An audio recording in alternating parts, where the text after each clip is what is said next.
જો આપણે સરસ મજાનો પાઠ છે 9મા ધોરણમાં હિન્દીનો ચેપ્ટર 12 રાની એનો અભ્યાસ કરતા હતા. ઘણા વિદ્યાર્થીઓએ લેક્ચર અગાઉનો ન ભર્યો હોય તો પાઠ જેટલો ચાલ્યો છે એટલો ફરજિયાત વાંચી લેવાનો, અને અત્યારે વ્યવસ્થિત લેક્ચર ભરશો તો પણ તમને ખ્યાલ પડી જશે કે ખરેખર આ પાઠમાં આવે છે શું.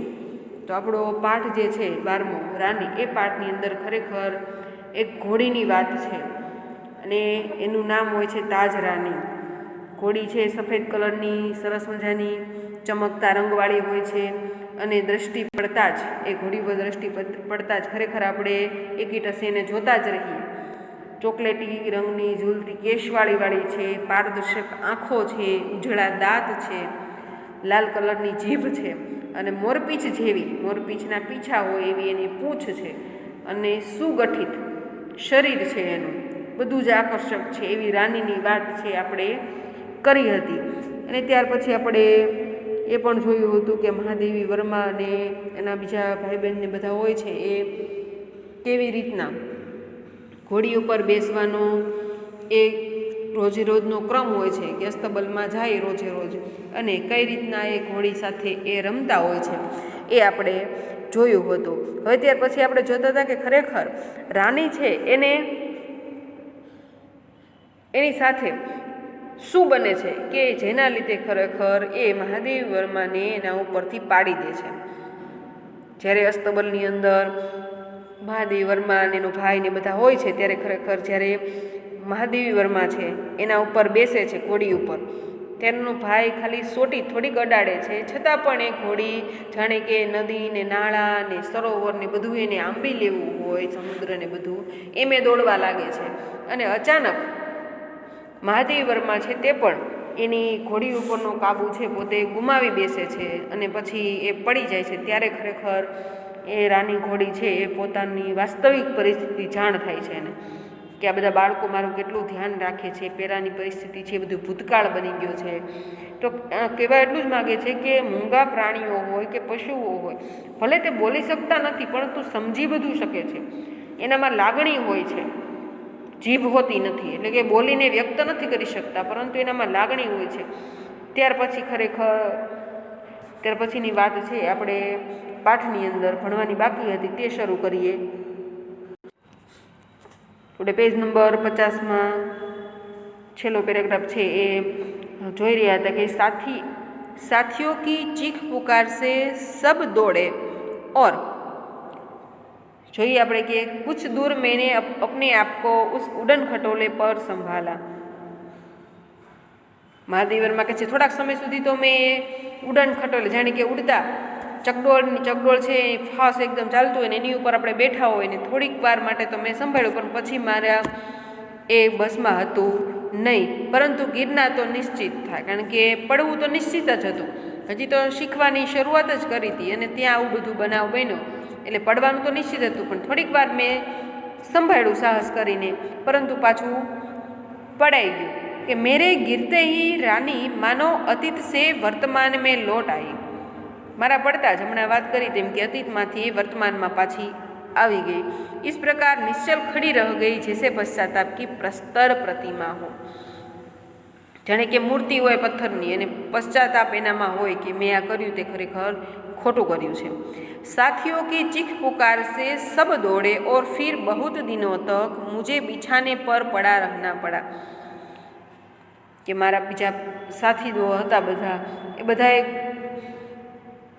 ખૂબ ચીસો નાખી કે મહાદેવી વર્માને બચાવો, પરંતુ ખરેખર થોડાક સમય મારે પથારીવશ થઈને પડ્યું રહેવું પડ્યું, કારણ કે આંચકો દેવો લાગ્યો હતો ઘોડી ઉપરથી પડીને પાછળ દોડતી ઘોડી ઉપરથી, એટલા માટે થઈને.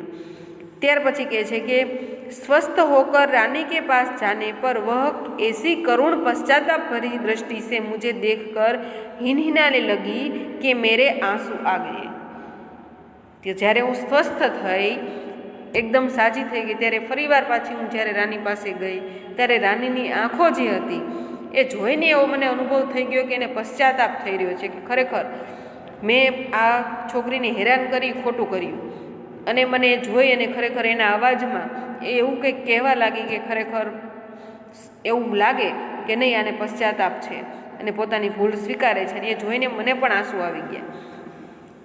એક બાર भाई जन्मदिन पर नानी ने एक बार भाई के जन्मदिन पर नानी ने उसके लिए सोने के कड़े भेजे. एक वखत भाईना जन्मदिवस पर नानी बा छे एने एना माटे शुं मोकल्युं? सोनाना कड़ा मोकल्या. में एक आपणे मुहावरो पण आवी गयो कि बिछोने पर पड़ा रहना. बिछोने पर पड़ा रहना एनो अर्थ थाय छे कि बीमार रहना. खास आवा शब्दों पण साथे साथे जोतुं जवानुं छे, कारण के एक्जामनी अंदर एवा शब्दों पण पूछाता होय छे. हवे शब्द समूह माटे एक शब्द छे कि जानने की इच्छा, तो जिज्ञासा. त्यार पछी जो दिखाई न दे उसे क्या कहते हैं? अदृश्य. आँखों के सामने उसे क्या कहते हैं? प्रत्यक्ष. और सिंह की आकृति वाला आसन तो सिंहासन. आ बधा शब्दों पण साथे जोतुं जवानुं, कारण के एक्जामनी अंदर ग्रामर छे ए पण एटलुं ज पूछातुं होय छे जेटલું પ્રશ્નોના જવાબ પૂછાતા હોય છે. એમ તો પ્રશ્નોને જવાબ કરતાં ગ્રામર વધારે હોય છે, કારણ કે એની અંદર તમે પાછું નિબંધ આવે, પાછું કહાની લેખન આવે, પાછું પત્ર લેખન આવે, એટલે ઘણું બધું છે. આ ગદ્યાર્થ ને પદ્યાર્થ ગ્રહણ પણ આવે, એટલે બધું જ સાથે સાથે કરતું જવાનું છે. માત્ર પાઠ ભણવાનો નથી. પાઠ ભણીએ એની સાથે સાથે ગ્રામર, ત્યાર પછી નિબંધ, એ બધું જ ટૂંકમાં જેટલું આપણે એક્ઝામની અંદર પેપરમાં પૂછાતું હોય છે બધું જ તમારે કરવાનું રહે છે. અહીંયા શું કહે છે કે એક વખત આ એક નવો કિસ્સો દાખલો, નવો બનાવ છે એની વાત અહીંયા કરી છે કે એક વખત ભાઈના જન્મદિવસ ઉપર જે નાની બા હતા, એટલે મમ્મીના મમ્મી, એને સોનાના કડા છે એ ભાઈને भेंट स्वरूपे आप्या. सामान्यतः हम कोई भी नया कपड़ा या आभूषण पहनकर रानी को दिखाने अवश्य जाते थे. શું કહે છે? વિદ્યાર્થી બાળકોને ટેવ હોય એવી કે ઘરમાં કંઈક એવું પશુ પક્ષી પાળેલું હોય તો એને એટલો પ્રેમ કરતા હોય કે કંઈક નવી વસ્તુ હોય કે ઘરેણાં હોય કે કોઈ પણ નવી વસ્તુ હોય, જેમ ઘરના વડીલોને કે બીજાને દેખાડેની જેમ એને પણ પાલતુ પશુ પક્ષી હોય એને પણ દેખાડીને બતાવે છે, જો મારી પાસે નવી વસ્તુ આવી તને દેખાડું. એટલે કહે છે કે એ આભૂષણ અમે પહેરી અને રાनीને પણ દેખાડ્યા. सुंदर सुंदर छोटे छोटे शेर मुँह वाले कड़े पहनकर भाई भी रानी को दिखाने गया और न जाने किन प्रेरणा से वह दोनों कड़े उतार कर रानी के खड़े सतर्क कानों में वलय की तरह पहनाया. એટલે જ કે ને કે નાના બાળકો હોય ત્યારે એને સોનાની વસ્તુઓ છે કંઈ પહેરાવી નહીં, કારણ કે એને ખબર ન હોય કે કેટલું કિંમતી છે, કેટલું મોંઘું છે આવે છે. એટલા માટે અહીંયા કહે છે કે છોટે છોટે શેર મુંહ વાલે, શેરના સિંહના મોઢાવાળા સિંહ ઘોડા છે કે એ ડિઝાઇનવાળા એવા પહેરી તો લીધા એણે, પરંતુ પહેરી એને જ્યારે એ આ રાનીને બતાવવા ગયો ત્યારે ખબર નહીં કે એને શું ચાનક ચડી. એણે બંને કડા છે એ રાનીના શેમાં પહેરાવ્યા? એના કાન, જે બંને કાન હતા કાનની ઉપર પહેરાવી દીધા.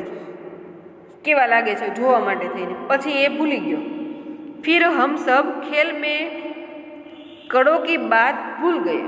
પછી બધા જે છોકરાઓ બધા રમતા હતા એ પછી એ કડાની વાત ભૂલી ગયા કે કાનમાં નહીં ખાતા એમ. પછી શું થયું જુઓ કે संध्या समय भाई के कड़े रहित हाथ देकर जब माँ ने पूछताछ की तब खोज आरंभ हुई पर कहीं भी कड़ों का पता नहीं चला. શું કહે છે? સંધ્યા સમય થઈ ગયો કે સવારમાં માતાએ પહેરાવ્યા હતા, બપોરે તો હતા, પછી ક્યાં ગયા? તો સાંજે જ્યારે બાળકો પાછા મમ્મી પાસે આવે છે ત્યારે મમ્મીએ જોયું કે એના હાથમાં કડા તો છે નહીં, તો ગયા ક્યાં? પછી શોધ આરંભ થઈ, શોધવાનું શરૂ થયું કે ખરેખર આ કડા ક્યાં કઈ કઈ જગ્યાએ રમાતા, ત્યાં આપણે જોઈએ. रानी अपने कान को खुरों से खोदती और हिनहिनाती रही. रानी જે છે એના કાનથી એના ખોદે છે ખરેખર અને हिनहिनाती रही એટલે અવાજ કરતી રહી.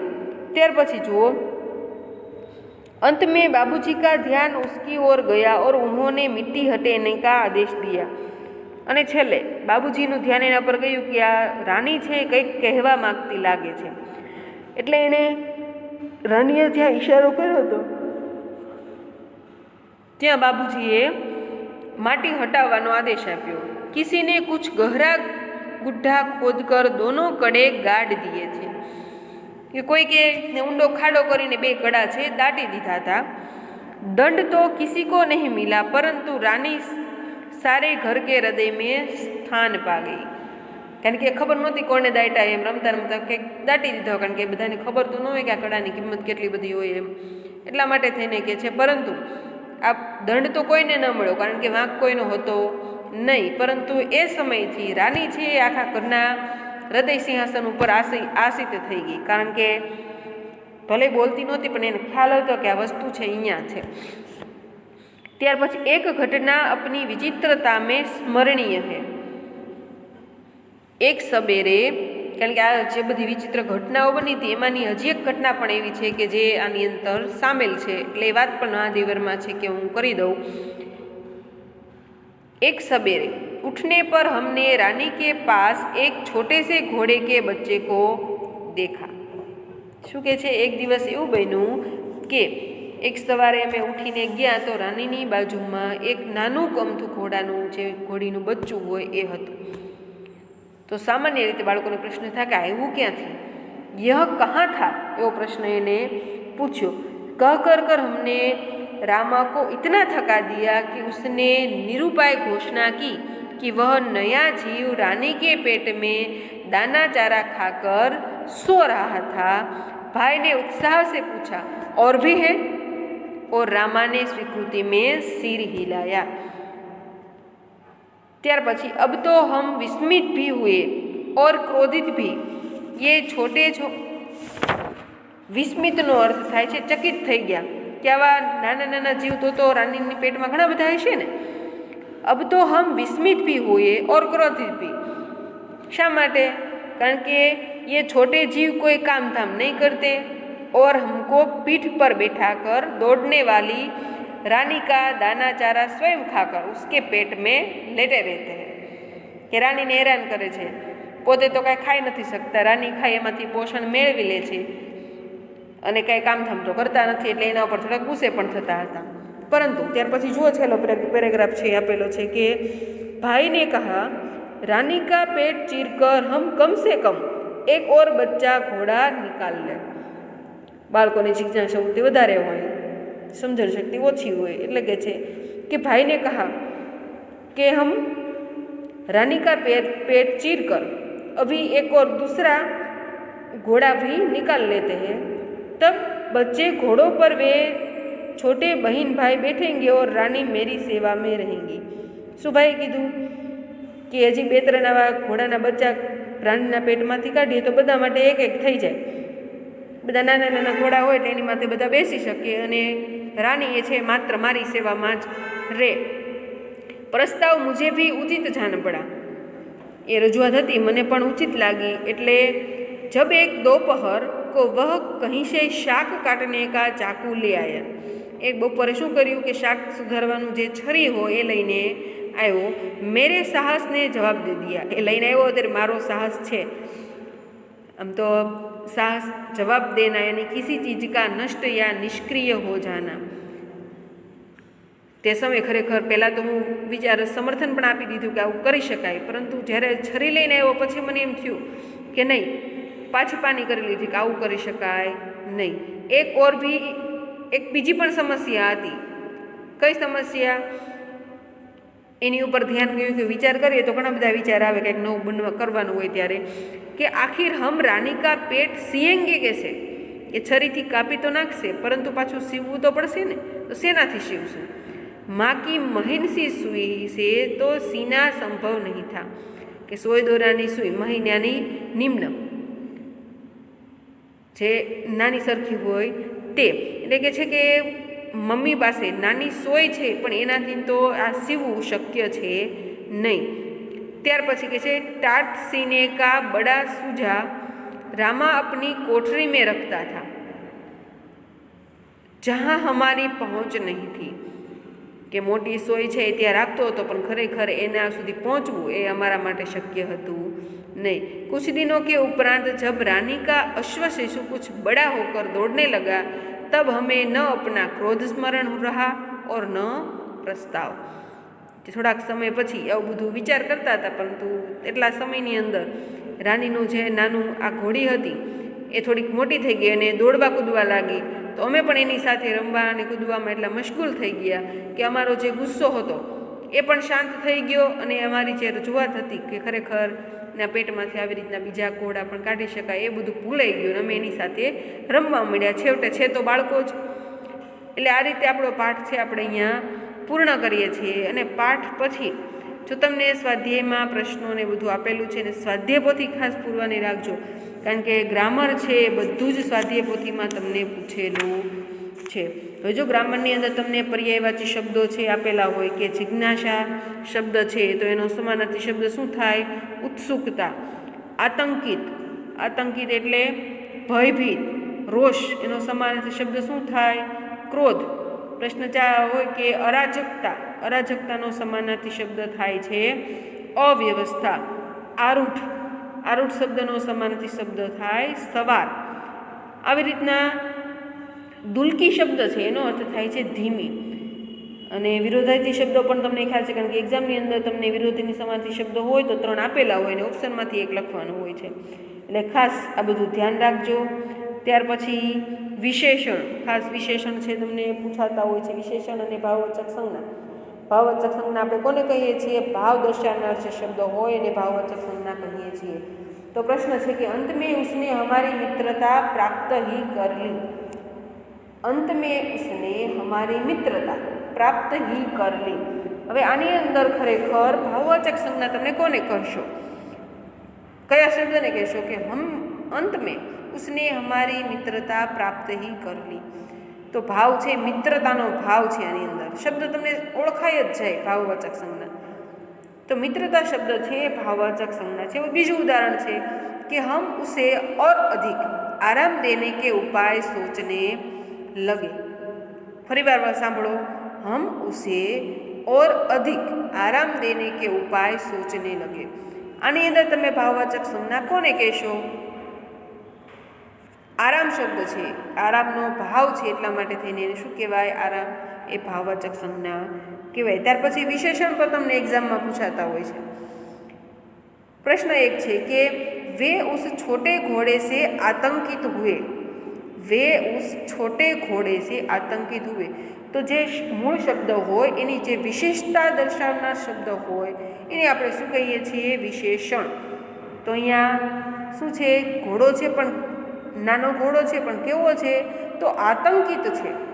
એટલે અહીંયા આતંકિત શબ્દ છે એને વિશેષણ કહેવાય. ત્યાર પછી બીજો પ્રશ્ન છે કે अपनी विचित्रता के कारण एक घटना स्मरणीय बन गई.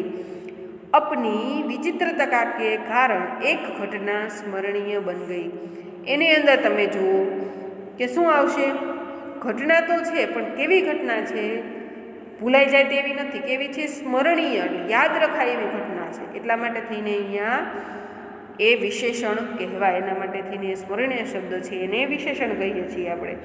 ત્યાર પછી તમને એક્ઝામમાં એક એવો પ્રશ્ન પણ પૂછી શકે છે કે શબ્દ સમૂહ માટે એક શબ્દ આપો. જો અહીંયા તમને સ્વાધ્યાયમાં પણ આપેલું છે જ્ઞાન મેં વૃદ્ધિ કરને વાલા. એને શું કહેવાય? જ્ઞાનવર્ધક. બીજો પ્રશ્ન છે કે बच्चे सरलता से कर सके ऐसी प्रवृत्तियाँ. बच्चे सहजता से कर सके ऐसी प्रवृत्तियाँ आवश्य क्या कहते हैं? बाल सुलभ प्रवृत्तियाँ. ત્યાર પછી ત્રીજો પ્રશ્ન છે ઘોડે પર બેઠકર की जाने वाली सवारी. તો ઘોડસવારી.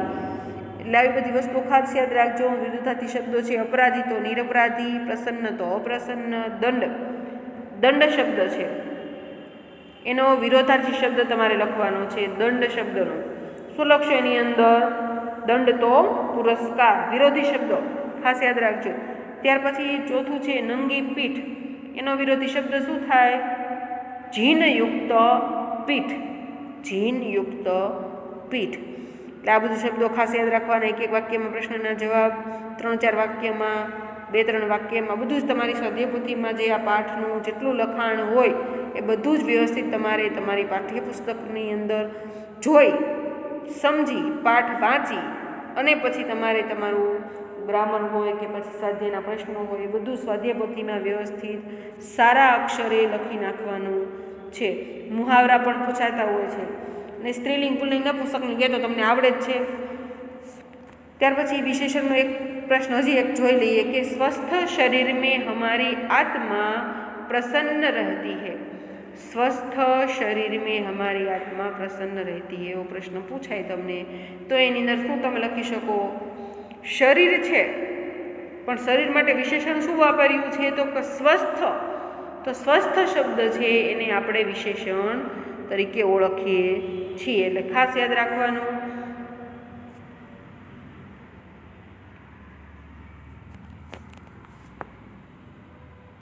હવે અહીંયા આપણે આ લેક્ચર પૂર્ણ કરીએ છીએ. આવતા લેક્ચરમાં મળશું ત્યારે આગળનું જે ચેપ્ટર છે એનો અભ્યાસ કરશું. ત્યાં સુધીમાં બધાએ ફરજિયાત હિન્દીમાં, અને જ્યારે હિન્દીના પેપર તમે લખો એ પછી ટેસ્ટના હોય કે એક્ઝામમાં હોય, વ્યવસ્થિત બધાએ સારા અક્ષરે લખવાના છે, નહીંતર બે વાર લખવા મળશે. એ તમને અગાઉ કીધેલું જ છે, છતાં પણ ફરીવાર કહી દઉં કે ગ્રામર હોય તો વ્યવસ્થિત સારા અક્ષરે જગ્યા છોડી લખો. ઘરે લખવાના છે, સમયની પાબંદી નથી કે તમે 1 કલાકમાં જ પેપર પૂરું કરવું એમ. એટલે વ્યવસ્થિત સારા અક્ષરે બધાએ સમજી વિચારીને લખવાનું રહેશે.